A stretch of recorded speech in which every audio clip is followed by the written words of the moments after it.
ವೃಷಭ ರಾಶಿಯವರಿಗೆ ನೋಡಿ, ನಿಮ್ಮ ರಾಶಿಯಿಂದ 9ನೇ ಮನೆಗೆ ಸೂರ್ಯನ ಪ್ರವೇಶ ಆಗ್ತದೆ. ಅದು ಧರ್ಮಸ್ಥಾನ. ವಿಜನ ಕೋರ್ಕೆ ಸಸುತ ಬಂಧು ಅಂತ ಹೇಳುತ್ತೆ. ಬಂಧುಗಳಲ್ಲಿ ಸ್ವಲ್ಪ ಮಟ್ಟಿಗೆ ತೊಂದರೆಗಳುಂಟಾಗುತ್ತೆ. ಜನಸಂಪರ್ಕ ಕಡಿತವಾಗ್ತಕ್ಕಂತಹ ಸಾಧ್ಯತೆ ಆಗುತ್ತೆ. ಧರ್ಮ ಕಾರ್ಯಗಳಲ್ಲಿ ಅಷ್ಟಾಗಿ ಆಸಕ್ತಿ ಬರೋದಿಲ್ಲ ಅಂಥದ್ದನ್ನು ಸೂಚಿಸ್ತಾ ಇದೆ. ಯಾವುದಾದ್ರೂ ಒಂದು ಪೂಜಾ ಕಾರ್ಯಗಳು ಮತ್ತು ಇನ್ಯಾವ ಧರ್ಮ ಕಾರ್ಯಗಳು, ಒಂದು ಪೂಜೆ ಪುನಸ್ಕಾರ, ಇಂಥವುಗಳಿಗೆ ಮನಸ್ಸು ಸ್ವಲ್ಪ ಹಿಂದೇಟಾಗುತ್ತೆ. ಮಾಡಿದ್ರಾಯ್ತು ಬಿಡು, ಮಾಡಿದ್ರಾಯ್ತು, ಈ ಥರದ್ದು ಒಂದು ಸ್ವಭಾವ ಉಂಟಾಗುತ್ತೆ. ಜೊತೆಗೆ ತಂದೆ ಮಕ್ಕಳಲ್ಲಿ ಭಿನ್ನಾಭಿಪ್ರಾಯಗಳು ಬರ್ತಕ್ಕಂಥ ಸಾಧ್ಯತೆಯನ್ನು ಸೂಚಿಸ್ತಾ ಇದೆ. ಕ್ಲ್ಯಾಶಸ್ ಆಗ್ತಕ್ಕಂಥದ್ದು. ಒಂದೇ ಮನೆಯಲ್ಲಿ ಇರ್ತೀರ, ಆಫೀಸ್ಗೆ ಹೋಗಿ ಹೆಚ್ಚು ಕಾಲ ಆಫೀಸ್ಗಳಲ್ಲಿ ಕೆಲಸ ಮಾಡಿ ಮನೆಗೆ ಬಂದು ಒಂದು ಪುಟ್ಟ ಕಾಲು ನಿರ್ಮೂಲವಾಗಿರೋಕ್ಕಾಗಲ್ಲ, ಅದನ್ನು ಸೂಚಿಸ್ತಾ ಇದೆ. ಮತ್ತು ಬಂಧು ಸ್ಥಾನದ ಅಧಿಪತಿ ಅವನು, ನಿಮ್ಮ ರಾಶಿಗೆ ಚತುರ್ಥ ಸ್ಥಾನದ ಅಧಿಪತಿ. ಹೀಗಾಗಿ ಅವುಗಳಲ್ಲಿ, ಅವರಲ್ಲಿ, ಬಂಧುಗಳಲ್ಲಿ, ಸ್ನೇಹಿತರಲ್ಲಿ ವಿರೋಧ ಬರತಕ್ಕಂಥ ಸಾಧ್ಯತೆ ಅದನ್ನು ಸೂಚಿಸ್ತಾ ಇದೆ. ತೊಂದರೆಗಳುಂಟಾಗ್ತಕ್ಕಂಥದ್ದು, ಇದ್ದಕ್ಕಿದ್ದ ಹಾಗೆಯೇ ಸ್ನೇಹತ್ವ ಮುರಿದು ಹೋಗ್ತಕ್ಕಂತಹ ಸಾಧ್ಯತೆ, ಇವುಗಳನ್ನು ಸೂಚಿಸ್ತಾ ಇದೆ. ಹೀಗಾಗಿ ಸ್ವಲ್ಪ ಅಂಥ ವಿಚಾರಗಳಲ್ಲಿ ಹುಷಾರಾಗಿರಬೇಕು. ಮತ್ತು ಬೆಟ್ಟ ಗುಡ್ಡ ಪ್ರದೇಶಗಳಲ್ಲಿ ಇರ್ತಕ್ಕಂಥವ್ರು, ಜೌಗು ಪ್ರದೇಶಗಳಲ್ಲಿ, ನೀರಿನ ಪ್ರದೇಶಗಳಲ್ಲಿ ಇರ್ತಕ್ಕಂಥವ್ರು, ಮಕರ ರಾಶಿ ಅಂದರೆ ಮಕರ ಓಡಾಡ್ತಕ್ಕಂಥ ಸ್ಥಳ ಯಾವುದು? ಒಂದು ಸಮುದ್ರ ತೀರಗಳು, ನದಿ ತೀರಗಳು.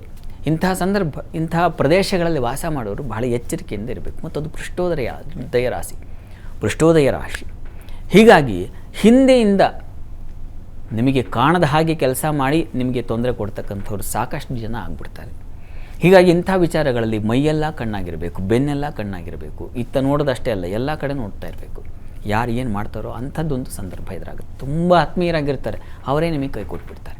ಅಂಥ ಫಲವನ್ನು ಸೂಚಿಸ್ತಾ ಇದೆ. ಹೀಗಾಗಿ ಎಚ್ಚರಿಕೆ ಬೇಕು. ನಿಮ್ಮ ರಾಶಿಗೆ ರವಿ ವಿರೋಧಿ.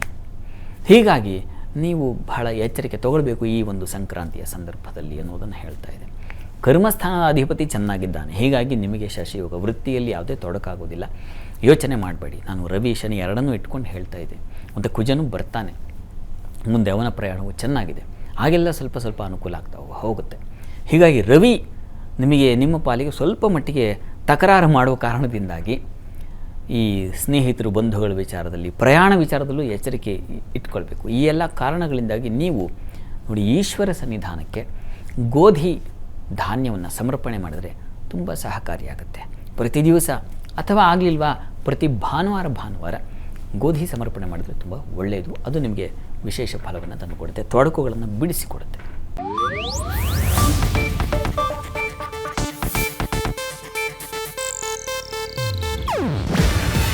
ಇದು ಏಷ್ಯಾನೆಟ್ ನ್ಯೂಸ್ ನೆಟ್ವರ್ಕ್ ಪ್ರಸ್ತುತಿ. ನೀವು ನೋಡ್ತಿದ್ದೀರಾ ಏಷ್ಯಾನೆಟ್ ಸುವರ್ಣ ನ್ಯೂಸ್.